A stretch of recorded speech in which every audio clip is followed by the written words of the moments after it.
Waswahili wana msemo wanaosema ukitaniana na mtu basi hakikisha umchagulii kabisa silaha ambayo yeye anahitaji kuitumia.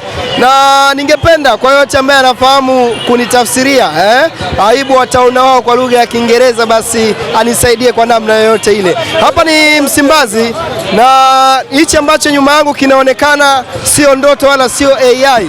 Ni skrini kubwa ambayo mnyama Simba ameiweka hapa ikionyesha goli alilofunga Mwamba wa Lusaka katika dabi ya Kariakoo iliyochezwa katika uwanja wa Meja Jenerali Isamuhyo. Na wananchi katika paredi lao, ikumbukwe, watapita hapa katika mitaa ya Msimbazi. Ni nini ambacho kitatokea? Wananchi wataweza kushuhudia hiki ambacho kimewekwa hapa na Simba Sports Club kama waweza kushuhudia. Ni goli la Mwamba wa Lusaka, Clatous Chota Chama, ambalo lipo hapa katika maeneo ya Msimbazi.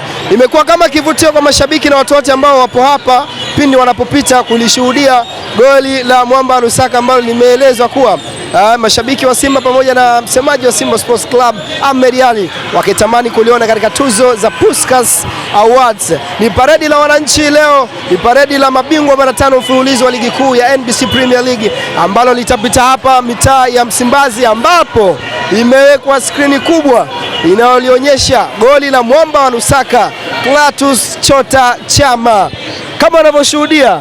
Na hapa ndipo Young Africans watapita, ikiwa ni eneo rasmi la makao makuu ya klabu ya Simba Sports Club ya mtaa ya Msimbazi, na hilo ni skrini ambalo linaonyesha goli la Mwamba wa Lusaka, Clatous Chota Chama, ambalo alilifunga dakika ya 9 katika dabi ya Kariakoo iliyochezwa pale katika uwanja wa Meja Jenerali Isamuhyo.